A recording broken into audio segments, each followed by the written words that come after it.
ঘটনাটা ঘটলো কেন এরকম? ঘটে না, আমরা শুয়েছিলাম, তুলে নিয়ে চলে এসেছি। মানে এরা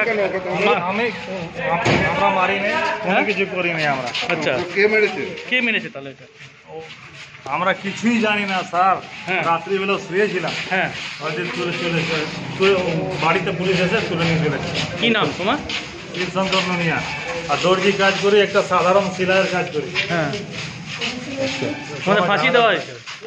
ফাঁসি দেওয়া হয়েছে স্যার। নিরালা আছে, নিরালা সব ফাঁসি। বিদ্যুৎ এটা করেছে তাই তো? না, তোমরা তোমরা করে না, সব ঘরে আলাদা আলাদা শুয়েছিলাম।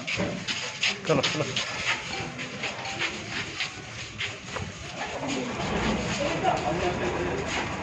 বলছি বিদ্যুৎ তো তুমি?